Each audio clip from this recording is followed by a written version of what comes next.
le jugement dernier, le jugement éternel de Dieu. Alors, donc, quand nous prenons Apocalypse sur le jugement éternel, le jugement dernier, le jugement du trône blanc, comme la Bible l'appelle, savoir est-ce qu'il y a des personnes qui peuvent être sauvées là. Il nous est dit ici, puis je vis un grand trône blanc. Ah, pardon, excusez-moi, je n'ai pas donné le verset. Donc c'est Apocalypse chapitre 20, verset 11. De 11 à 15. Dans Apocalypse, quelqu'un peut peut-être noter. Donc Apocalypse 20, de 11 à 15. Voilà. Donc Apocalypse 20, de 11 à 15, il est dit... Puis je vis un grand trône blanc, et celui qui y était assis, devant sa face s'enfuit la terre et le ciel, et il ne fut plus trouvé de place pour eux. Donc il n'y a plus le ciel, il n'y a plus la terre. C'est extraordinaire quand même, hein? Ça c'est même inimaginable. Imaginez-vous un seul instant, il n'y a plus le ciel qu'on voit, il n'y a plus la terre. Ah, où est-ce que sont les gens? Enfin bref, seul Dieu, c'est pour ça dans la Bible il y a encore beaucoup de mystères. Hein. Comme l'apôtre Paul a dit dans 1 Corinthiens 13, nous connaissons partiellement seulement. En tout cas, ici il nous dit, le ciel et la terre s'enfuient devant lui. Et je vis les morts, maintenant, les grands et les petits. Les petits aussi, hein. Les enfants, bien entendu. Quand il parle des grands, il parle des âgés, les enfants aussi. Donc il y a des enfants qui viendront en jugement devant Dieu. C'est pour ça que on a souvent, je dis souvent que en fait, Dieu seul sait à quel âge un enfant atteint la conscience et devient punissable devant Dieu. C'est-à-dire que, enfin, pas punissable, mais responsable de son péché, voilà, devant Dieu. Parce que la Bible dit bien dans Romains 6, verset 23, que le salaire du péché, c'est la mort. Mais effectivement, il faut être responsable de ce péché-là.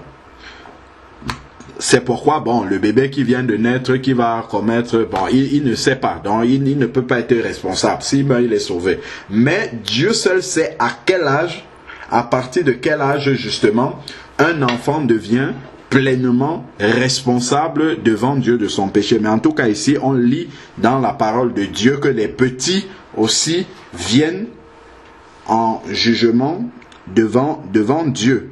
Et d'ailleurs, il y a Ecclésiaste aussi qui parle du jeune homme, hein, où il dit, jeune homme, réjouis-toi bien de ta jeunesse, mais prends... voilà, et attends, je vais retrouver ça, c'est dans Ecclésiaste, voilà, c'est ça. Alors, bon oui, chez moi c'est 11,9, mais je crois que dans d'autres versions c'est 12. Voilà, il est dit, jeune homme, réjouis-toi pendant ton adolescence, donc c'est bien pendant l'adolescence, que ton cœur te rende heureux pendant les jours de ta jeunesse, marche dans les voies de ton cœur et selon les regards de tes yeux, mais sache que pour tout cela, Dieu te fera venir en jugement. Donc il prévient que même le jeune viendra en jugement. Jeune maintenant, qu'est-ce que ça veut dire par rapport, donc seul Dieu sait à partir de quel moment il commence à considérer le péché de chaque jeune enfant. Donc, et puis là maintenant, nous continuons au verset 12 là, d'Apocalypse 20. Il dit, donc, et je vis les morts, les grands et les petits, debout devant le trône. Extraordinaire. Ils sont debout, alors qu'il n'y a pas la terre, il n'y a pas le ciel. Sont-ils debout dans les airs? Il n'y a rien de solide en dessous d'eux. Mais ils sont debout. C'est extraordinaire la parole de Dieu. Je bénis le Seigneur parce qu'il nous a caché beaucoup de choses. Comme il dit dans Deutéronome, les choses cachées sont à Dieu et les choses révélées sont à l'homme. Il nous a révélé tout ce dont on a besoin pour être sauvé. Oui, il y a beaucoup, mais je crois que Dieu révèle tout ce dont on a besoin de savoir. Par contre, il y a des choses qu'on découvrira. Oui, on découvrira seulement après. Donc, ensuite, on voit les petits et les grands qui sont debout. Pourtant, la terre et le ciel n'existent pas. Et ils sont debout devant le trône. Bon, le trône, après, je ne sais pas, est-ce que c'est un trône terrestre? Est-ce que c'est un trône céleste? On ne sait pas, mais on se dit avec nos yeux de la terre et notre intelligence humaine de maintenant, on se dit qu'un trône, ça doit être quelque chose de solide.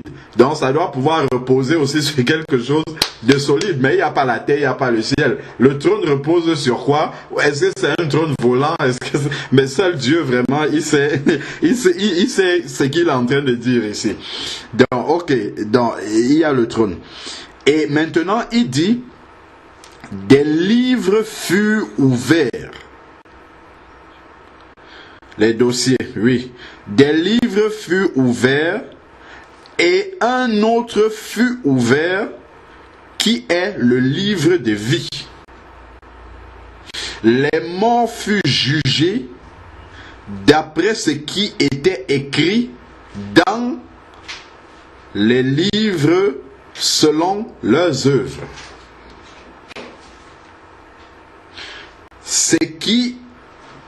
Donc, on lit ici ce qui est écrit, et il fut jugé selon leurs œuvres. C'est vrai qu'on peut avoir tendance, si on s'arrête là, on peut avoir tendance à dire, bon,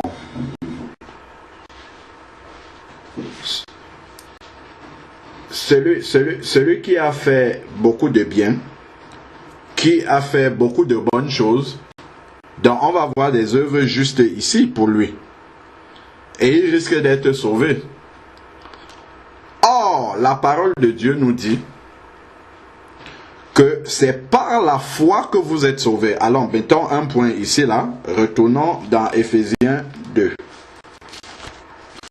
Parce que si on ne comprend pas bien ces choses-là, on peut se fourvoyer là-dessus. Et se dire, oui, bon, finalement, il suffit juste de faire du bien, et puis tout va aller. Et toutes les religions dans le monde entier, c'est ce qu'elles disent. Elles disent qu'il suffit juste de faire le bien. Bon, alors, prenons Éphésiens 2, verset 8. Il est dit, c'est par la grâce, en effet, que vous êtes sauvés, par le moyen de la foi.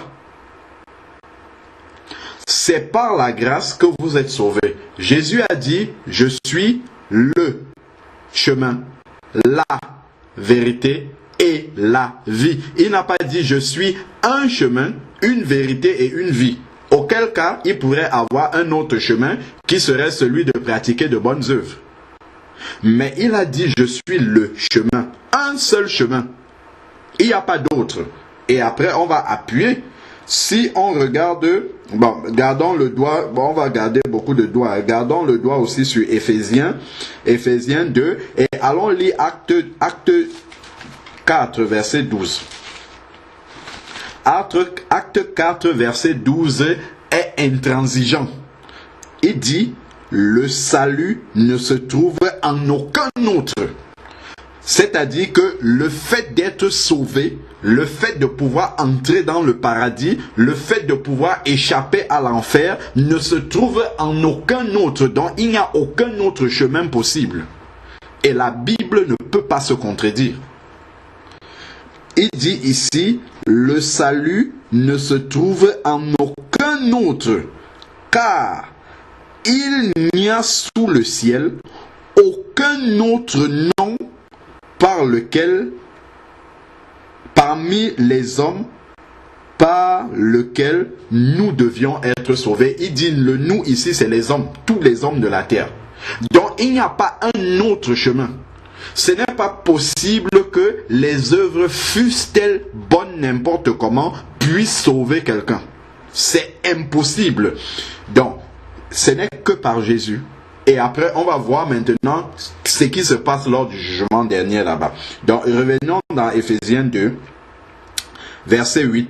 Il dit, c'est par la grâce, en effet, que vous êtes sauvés. Je rappelle que la grâce est une faveur imméritée. Or, si tu produis les œuvres afin d'être sauvé, ça devient ça n'est même plus la grâce. Ça détruit la définition de la grâce parce que, en fait, tu as mérité. Or, la grâce est une faveur imméritée. C'est quelque chose que tu n'as pas mérité. Alors, donc, c'est par la grâce, en effet, que vous êtes sauvés. Par le moyen de la foi. Donc, il faut nécessairement la foi pour être sauvé. Sans la foi, on ne peut pas être sauvé. C'est impossible. La Bible dit que sans la foi, il est impossible d'être agréable à Dieu. Et je ne vois pas comment quelqu'un qui n'est pas agréable à Dieu pourrait entrer dans le paradis de Dieu. Bon, continuons. Donc, par le moyen de la foi. Or, si tu produis les œuvres sans la foi, comment est-ce que, justement, cela peut venir ici, là, te donner le salut? Non, pas du tout. Continuons. Donc, et cela, il dit, par le moyen de la foi, et cela ne vient pas de vous. C'est le don de Dieu. Donc, même la foi que nous avons, c'est Dieu qui nous donne encore cette foi-là. Or, si tu produis des œuvres afin d'être sauvé, ces œuvres-là viennent de toi-même. Donc, ce ne sont pas ces œuvres-là qui peuvent, puisque c'est écrit ici, ça ne vient pas de vous. Donc, des œuvres qui viennent de toi ne vont jamais te sauver. Jamais, jamais, jamais de la vie. Ça viendrait complètement renverser le principe du salut en Jésus. Alors, donc, il dit, c'est le don de Dieu. Ce n'est pas par les œuvres. C'est clair et net ici. Donc, si quelqu'un croit en lisant le jugement dernier là-bas, dans Apocalypse 20, que les œuvres des injustes vont venir pour les sauver à la fin, c'est une grosse erreur parce que ça va renverser ce verset-ci. Il dit, ce n'est point par les œuvres afin que personne ne se glorifie. Vous imaginez, ceux qui font toutes les actions de bienfaisance là et qui rejettent notre Seigneur Jésus, à la fin ils vont dire, mais nous tous, finalement, vous avez cru, nous on n'a pas cru, nous sommes au même endroit. Est-ce que ça serait juste? Ça ne serait pas juste. Or, Dieu est parfaitement juste. Il n'y a absolument aucune trace d'injustice dans notre Seigneur.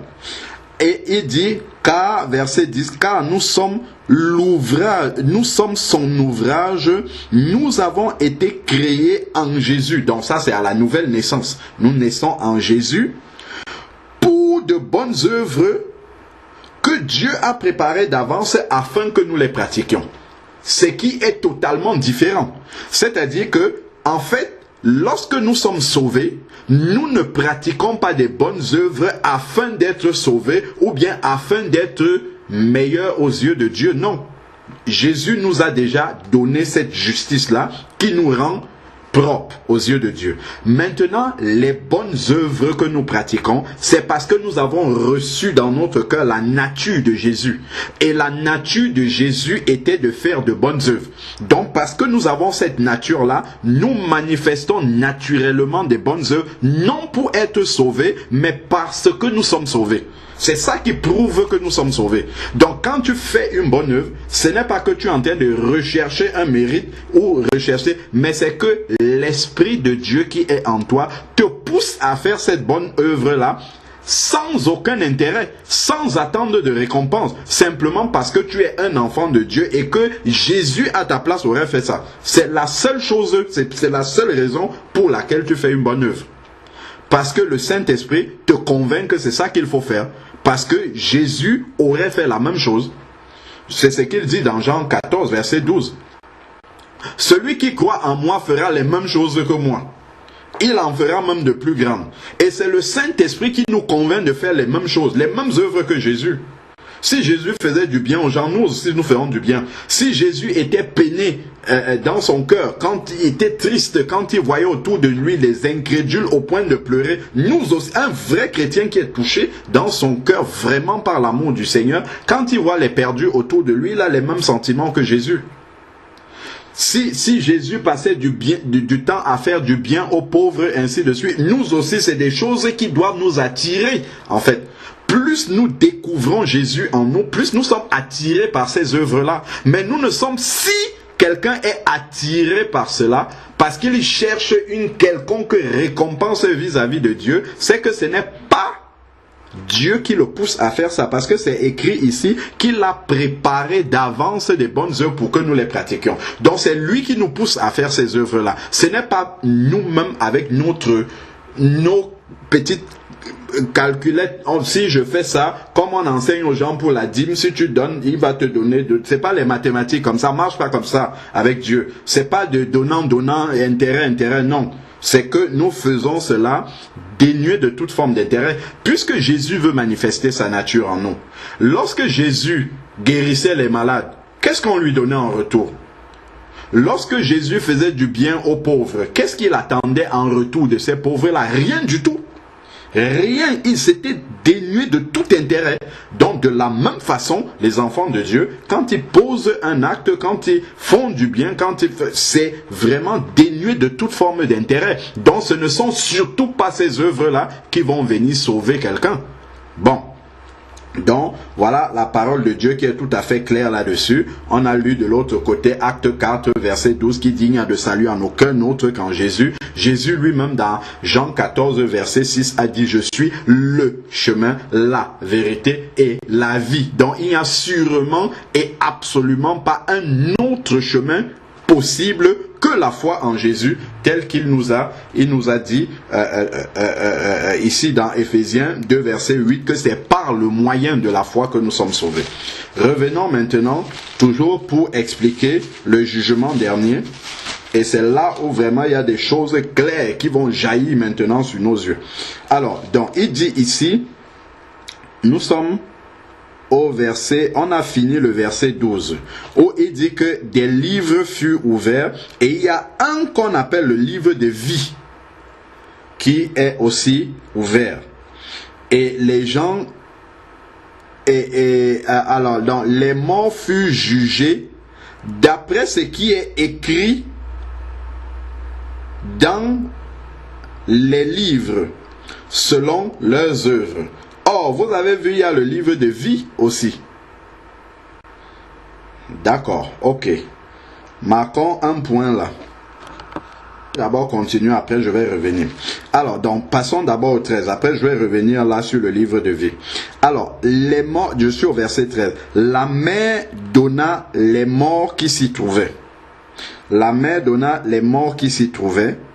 La mort et le séjour des morts donnèrent les morts qui s'y trouvaient.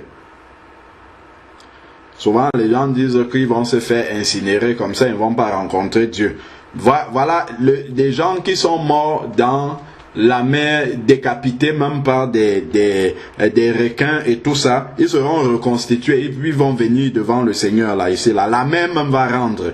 Donc, même si quelqu'un est incinéré dans une boîte qu'on a dispersée sur tout l'océan Atlantique, Dieu va tout rassembler, il va venir. Voilà, déjà les ossements déchéchés, exactement. Le Seigneur est capable de reconstituer tout ce qu'il y a à reconstituer pour que chacun vienne répondre devant Dieu de ses œuvres. Alors, donc, continuons maintenant ici.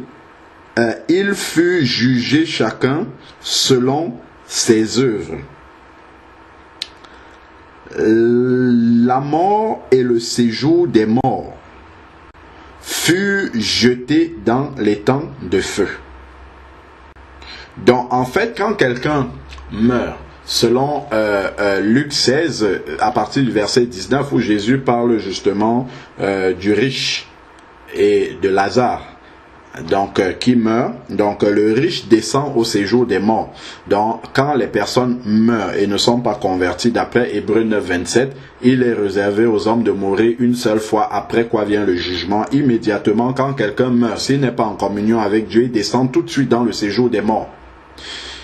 Et ici là, il nous est dit que le séjour des morts, la mort et le séjour des morts fut jeté dans les temps de feu. Dans les temps de feu qui est vraiment le lieu définitif où séjourneront les injustes. Donc déjà ici, il est dit ici c'est la seconde mort, les temps de feu. Et nous savons déjà que les chrétiens n'ont pas... les chrétiens ne vont pas dans les temps de feu. Ils ne participent même pas au jugement dont nous sommes en train de parler là. On peut regarder ici dans Apocalypse 20 verset 6 hein. Au verset 6 il a dit quelque chose. Apocalypse 20 verset 6 il dit heureux et saints ceux qui ont part à la première résurrection. La première résurrection c'est l'enlèvement. C'est là qu'il y aura la première résurrection. Bon, il y en a d'autres après, hein, pendant la grande tribulation, les martyrs qui vont ressusciter et tout ça. Donc, la première résurrection. Et il dit, la seconde mort n'a pas de pouvoir sur eux, mais ils seront sacrificateurs de Dieu et du Christ et ils régneront avec lui pendant 1000 ans. Donc, déjà, si tu es enlevé, la seconde mort là, tu ne passes pas là-dedans. Donc ça, les chrétiens n'ont rien à voir avec ce qui est en train de se passer ici dans Apocalypse 20 à partir du verset 11. Donc là, on parle vraiment de la résurrection des injustes. C'est comme ça qu'on appelle cela. Donc au verset 14 là, Apocalypse 20 verset 14, il disait que la mort et le séjour des morts furent jetés dans les temps de feu. C'est ça, la seconde mort. Les temps de feu. La seconde mort, c'est les temps de feu. Les chrétiens ne vont pas là-bas. Je parle bien de ceux qui ont été enlevés. Hein. On parle bien de ça. Alors, donc, quiconque ne fut pas inscrit. Aïe! Voilà la clé. Quiconque ne fut pas inscrit dans le livre de vie fut jeté dans les temps de feu. La question que je vais nous poser maintenant, aujourd'hui, clairement pour comprendre le passage ici là, puisqu'on a dit que les morts seront jugés selon leurs œuvres, ainsi de suite. Quiconque, le verset 15, quiconque ne fut pas trouvé dans le livre de vie fut jeté dans les temps de feu. Pensez-vous que quelqu'un qui n'a pas cru en Jésus et qui a passé son temps à faire de bonnes œuvres, est-ce que vous pensez que son nom est écrit dans le livre de vie? Dites-moi maintenant. Est-ce que le nom de quelqu'un qui a fait de bonnes œuvres peut être écrit dans le livre de vie? Pendant que nous réfléchissons, je vais aller nous lire un petit texte là d'un monsieur qui me revient en tête. C'est dans Acte chapitre 10. C'est un monsieur qui s'appelle Corneille. Dans Acte 10,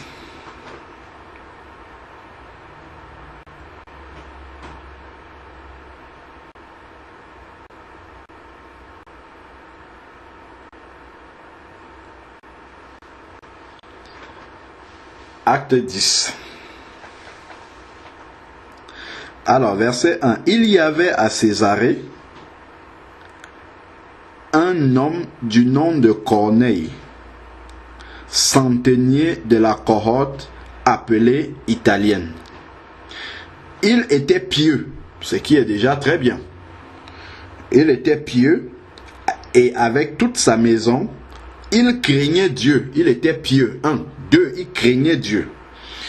Ensuite, il faisait beaucoup d'aumônes au peuple et priait Dieu constamment. Il priait Dieu et il faisait de l'aumône au peuple. Donc, il faisait de bonnes œuvres, de bonnes actions.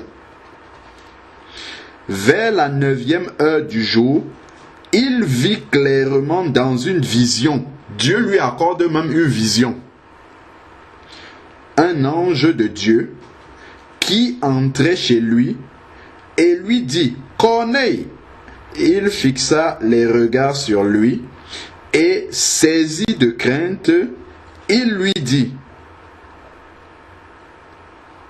c'est Corneille qui répond, « Qu'y a-t-il, Seigneur ?» Et l'ange lui dit, « Tes prières et tes aumônes. » Donc même ces prières, 1, on a commencé par les prières. 2, ses bonnes œuvres. Les deux, donc il dit, tes prières et tes aumônes sont montées en guise de souvenir à Dieu. Donc Dieu s'est souvenu de ses prières et de ses bonnes œuvres. Est-ce que ça c'était suffisant pour Dieu? Si quelqu'un a la vie parce qu'il pratique de bonnes œuvres, lui priait même. Mais Dieu devait dire, ok, c'est bon. Corneille là, il sera sauvé à la fin, c'est bon, c'est pas la peine que je passe à quelqu'un d'autre. Mais regardez ce que Dieu fait. Alors, Dieu lui dit quand même quelque chose qu'il y a à faire. Envoie maintenant des hommes à Jaffa et fais venir un certain Simon surnommé Pierre. Il est logé chez un certain Simon corroyeur dont la maison est au bord de la mer. Dès que l'ange qui lui avait parlé fut parti, Corneille appela deux serviteurs et un soldat pieux parmi ceux qui lui étaient attachés. Donc, le Seigneur a vu sa bonne disposition dans ses bonnes œuvres, dans ses prières même qu'il faisait à Dieu, mais il ne connaissait pas Dieu. Donc Dieu est venu à lui a parlé même dans une vision et lui demande maintenant d'aller appeler un de ses serviteurs afin que ce serviteur-là vienne lui annoncer la parole de vie. Cette parole-là qui va lui donner la vie. Parce que les bonnes œuvres et les aumônes et tout, ça ne suffit pas pour donner la vie. C'est pour ça que Dieu avait besoin qu'il entende la parole de Jésus. Parce que Jésus a dit, mes paroles sont esprit et vie. C'est la parole de Jésus qui peut donner la vie. Et c'est quand tu obtiens cette vie-là que ton nom sera maintenant écrit dans le livre de vie. Comment peut-on écrire ton nom dans le livre de vie si tu n'as pas la vie en Jésus qui est la vie? Et la Bible nous dit bien, justement, que tant que... Attends, Éphésiens nous dit que nous étions morts dans nos péchés. Nous étions morts. Comment quelqu'un peut être mort? Certains font de bonnes œuvres, mais ils sont morts. Leur esprit est mort. Comment ton esprit peut être mort et ton nom est écrit dans le livre de vie parce que tu fais de bonnes œuvres? C'est impossible. Comment va-t-on trouver le nom des personnes qui font des bonnes œuvres? Leur esprit est mort, mais leur nom est écrit dans le livre de vie. C'est pas possible. Tout simplement. Ce n'est simplement pas possible que l'on retrouve le nom de quelqu'un qui n'est pas sauvé, de quelqu'un qui n'est pas revenu à la vie en Jésus. Parce que c'est quand tu reviens à la vie en Jésus que ton nom est écrit maintenant dans le livre de vie. Attends, si nous regardons par exemple dans Luc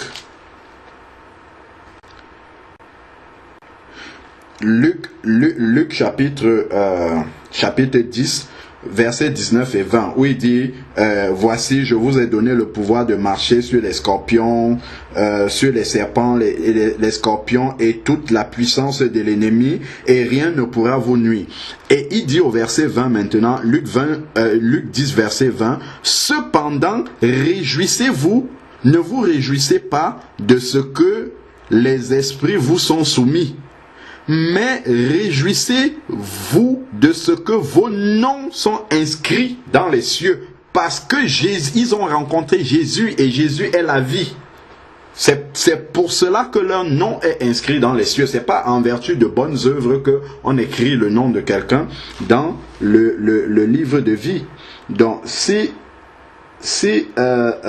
nous prenons quelques versets justement sur le livre de vie. Prenons Apocalypse 3, verset 5. Apocalypse 3, 5, où il est dit, donc là il parle déjà à l'église. Il dit, ainsi le vainqueur se revêtira. Le vainqueur se revêtira de vêtements blancs. Je n'effacerai pas son nom du livre de vie et je confesserai son nom devant mon Père et devant ses anges. Il parle à l'église d'Éphèse, ici là. À l'église de Sardes, autant pour moi. Je confesserai son nom devant mon Père et devant... Je n'effacerai pas. Donc il est même possible que ton nom soit dans le livre de vie et qu'il efface. Ceux qui disent que le chrétien ne peut pas perdre son salut, ça met en défaut ici. Si le Seigneur dit qu'il n'effacera pas le nom de quelqu'un du livre de vie, c'est qu'il y a la possibilité d'effacer. Il n'y a qu'à voir ceux qui ont été, par exemple, Démas, qui a travaillé avec Paul, et après qui est retourné, qui est retourné à ce qu'il a vomi par amour pour le siècle présent, comme l'apôtre Paul le dit. Donc, si son nom a été écrit dans le livre de vie, au moment où il meurt, s'il meurt dans cet état-là, dans ce que je crois fermement, c'est que quand quelqu'un se convertit au Seigneur Jésus, il confesse ses péchés, Jésus écrit en même temps, ou un ange écrit son nom dans le livre de vie. Terminé. C'est scellé. Son nom est écrit maintenant dans le livre de vie. Maintenant, Dieu l'attend à la fin. Soit au moment où il meurt, puisque la Bible dit dans Hébreux 9, verset 27, qu'il est réservé aux hommes de mourir une seule fois, après quoi vient le jugement. À l'instant où tu meurs, bang, le Seigneur regarde, est-ce que, à l'instant là, est-ce que tu es toujours sanctifié? Est-ce que tu es toujours en Christ? Est-ce que tu es mort en Christ avec le Saint-Esprit en toi? Si le Saint-Esprit est ce qui atteste que tu as toujours la vie du Seigneur en toi. Si le Saint-Esprit t'a quitté, ça veut dire que tu n'as plus la vie. Si tu n'as plus la vie, il efface ton nom du livre de vie et puis tu vas avec les injustes directement. C'est au moment de la mort, à la fin. Parce qu'après la mort, il n'y a plus rien à faire, on ne peut plus. Le sort est scellé une bonne fois pour toutes. Donc, c'est à la fin. Il écrit au moment où tu te convertis. À la fin, quand tu meurs, il regarde, est-ce que c'est toujours bon? Si c'est toujours bon, le livre, ton nom reste dans le livre de vie. Mais si ce n'est plus bon, hop, directement, on efface ton nom. C'est pour ça qu'il a dit celui qui vaincra. Hein. Donc, si quelqu'un n'est pas vainqueur ici, à la fin, effectivement, son nom ne figurera pas. Ça sera effacé. C'est ce que le Seigneur a dit ici, là, dans Apocalypse 3. Et puis, au verset 5. Ensuite, maintenant. Donc, effectivement, on peut voir maintenant le passage dont tu parlais, dans Apocalypse 13, verset 8. Apocalypse 13, verset 8, qui parle justement des noms qui sont écrits dans le livre de vie depuis la fondation du monde. Alors, dans Apocalypse 13, verset 8. Apocalypse 13, verset 8 nous dit: et tous les habitants de la terre se prosternèrent devant elle, la bête. Ceux dont le nom n'a pas été écrit, n'a pas été inscrit sur le livre de vie de l'agneau immolé dès la fondation du monde. Donc en fait, le Seigneur, il sait, en gros, en fait, c'est pas que ça, en fait, ça ramène la question de la prédestination. Ce n'est pas que le Seigneur choisit. Il dit, bon, toi tu seras sauvé, l'autre ne sera pas parce que toi, ta tête me revient, l'autre non, c'est pas comme ça. C'est que comme nous savons que le Seigneur a la préséance, donc il voit d'avance les choses qui vont se passer. Donc le Seigneur sait que lorsqu'on va présenter l'évangile à Alain Patrick, la première fois il va refuser, la deuxième fois il va commencer à y réfléchir et la troisième fois il va accepter. Donc à partir de ce moment-là, mais dans tous les cas, je serai toujours complètement libre du choix que je vais faire par rapport à l'évangile. Donc c'est pas le Seigneur qui choisit à ma place, c'est toujours moi qui vais choisir. Mais le Seigneur, lui, il sait déjà d'avance quel sera justement mon choix. Donc effectivement, le Seigneur peut tout à fait Et ça, c'est à sa discrétion, écrit le nom avant ou après ou au moment même de la conversion. Donc Dieu seul sait exactement comment c'est fait, mais dès la fondation du monde, au moins il peut savoir déjà qui aura son nom inscrit dans le livre de vie, parce qu'il sait déjà que celui-là, lorsqu'il va naître, même s'il naît, je ne sais pas combien d'années après la fondation du monde, lui, il acceptera l'évangile. Et l'autre, là, même si on lui donne 1500 ans sur la terre, il ne va jamais accepter l'évangile. Donc,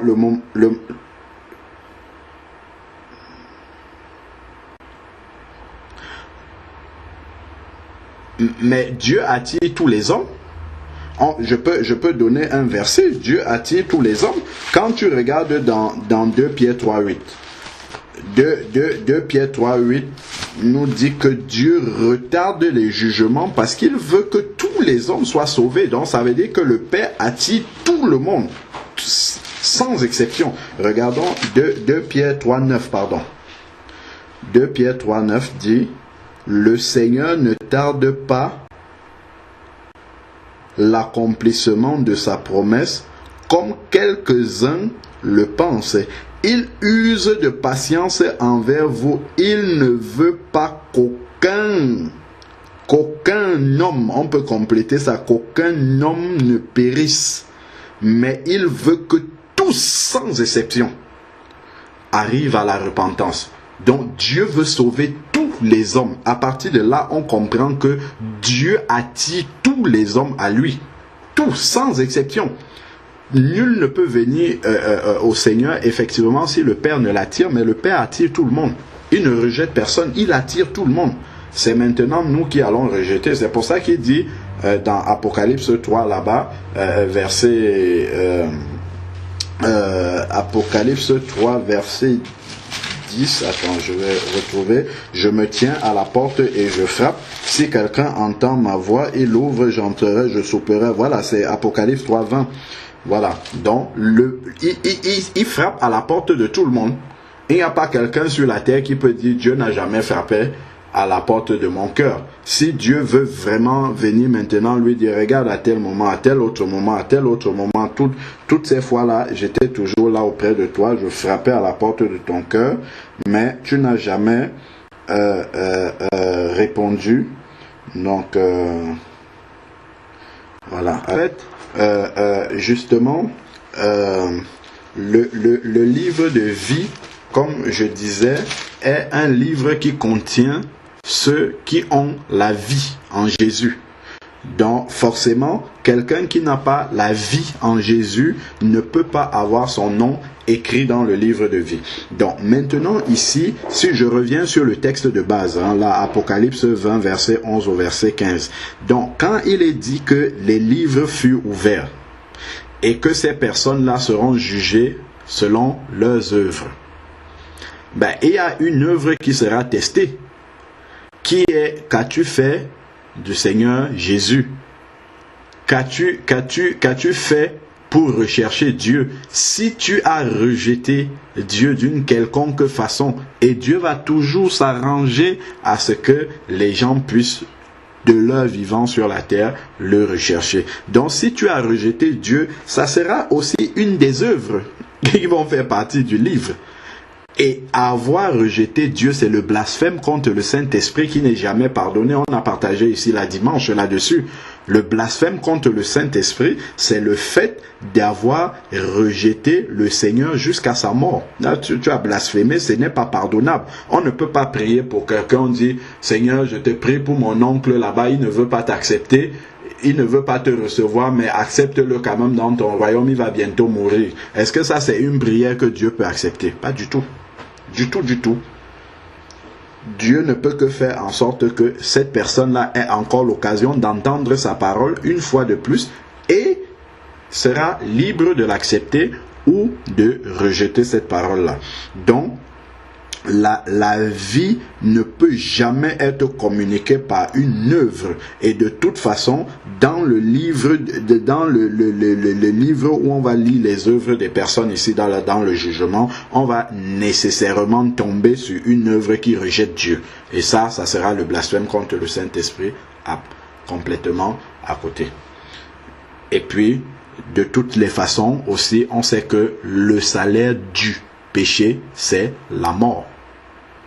Donc, en gros, le jugement du trône ici, là, la seule chose que moi je comprends ici, là, de ce qui va se passer, c'est que lorsque quelqu'un meurt, on dit, Hébreux 9, verset 27, il est réservé aux hommes de mourir une seule fois, après quoi vient le jugement.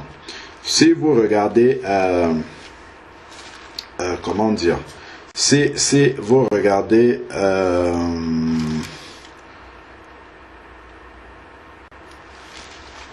si on regarde l'histoire de Luc 16, là, l'homme riche et Lazare, donc dès qu'il meurt, Lazare va dans le sein d'Abraham, l'homme riche descend directement au séjour des morts.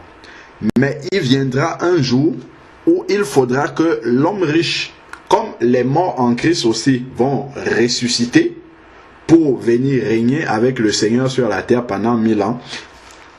À la fin, il faudra aussi que les injustes qui sont dans les temps de feu là-bas, pas dans les temps de feu, autant pour moi, qui sont dans le séjour des morts, il faudra aussi qu'ils ressuscitent pour venir simplement entendre la sentence, pour venir comprendre pourquoi ils sont là-bas. Donc on va ouvrir les livres là. Et quand on va ouvrir les livres, il est dit, allons ici là dans Romains 3 verset 19, on va voir quelque chose là-bas. Parce que des fois les gens disent que lorsqu'ils seront au jugement devant le Seigneur, ils ont préparé leur argumentaire pour discuter avec Dieu, pour dire que Dieu les avait oubliés, Dieu avait fait ceci, c'est pour ça qu'ils n'ont pas accepté Jésus, et ainsi de suite. Mais quand on lit ici, on lit dans Acte 3, je dis Romains 3, 19, hein, si je ne me trompe, c'est ça la référence. Romains chapitre 3, verset 19, nous dit la chose suivante. Or, nous savons que tout ce que dit la loi de Dieu, elle est dit à ceux qui sont sous la loi, afin que toute bouche soit fermée et que tout le monde soit reconnu coupable devant Dieu. Donc il n'y aura pas moyen de parler avec Dieu. Quand on vient fermer, il n'y a pas à discuter avec Dieu.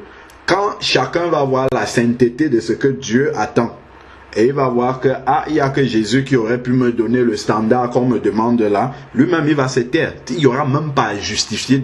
Déjà, quand on ouvre le livre, on commence à balayer tes œuvres. Quand toi-même, même ceux qui ont fait beaucoup de bonnes œuvres, il y a des mauvaises aussi parmi. Quand on va arriver, tu vas voir les mauvaises œuvres et on te dit qu'une seule œuvre, le salaire du péché, une seule fois, on peut pécher en parole, en pensée, en acte. Je ne sais pas, quand on dit par exemple, les gens vont dire, moi je n'ai jamais tué, je n'ai jamais volé, je n'ai jamais trompé ma femme, ainsi de suite. Mais Jésus va dire par exemple que l'adultère, c'est pas le fait de passer à l'acte seulement, c'est déjà quand tu regardes seulement une femme. Donc, il y a tous ces péchés-là qu'on ne comptabilise même pas parce que ce n'est pas allé jusqu'au bout. Mais le Seigneur, lui, met ça dans le livre-là, le livre des œuvres. Si on prend, par exemple, le meurtre, par exemple, si quelqu'un n'a pas tué physiquement, Jésus dit là-bas, si tu dis raka à ton frère, si tu dis insensé à ton frère, si tu te mets en colère sans cause contre ton frère, tu es passible du jugement. Tout cela, c'est considéré comme un meurtre si ce n'est pas purifié par le sang de Jésus. Il dit le meurtrier, celui qui s'est mis en colère sans cause contre son frère, c'est la même chose pour Jésus. Donc tout ça, ce sont des péchés qui sont mentionnés et les gens seront tellement abasourdis de voir dans le livre de ces œuvres-là que... Tout ceci, nous on pensait que ce n'était pas des péchés. Mais tout ça, ce sont des péchés pour Dieu. Il n'y a pas moyen d'être sauvé. Je ne vois pas comment les œuvres de quelqu'un là-bas, à ce moment-là, pourra faire en sorte qu'il soit juste. Surtout au standard de la justice de Dieu. Ça c'est cela, parce que le standard de la justice de Dieu, il n'y a que Jésus qui a atteint ce standard-là, parce que Jésus a pratiqué la loi de Dieu chaque jour de sa vie. Il n'y a aucune mauvaise œuvre dans les œuvres que Jésus a pu pratiquer. Mais qui va se retrouver avec un tel casier judiciaire vierge devant le Seigneur sans avoir été purifié par le sang de Jésus? Ça n'existe pas. Donc je ne vois pas qui va venir au jugement du trône blanc pour être sauvé. Les gens viendront simplement entendre la sentence et puis passer dans les temps de feu.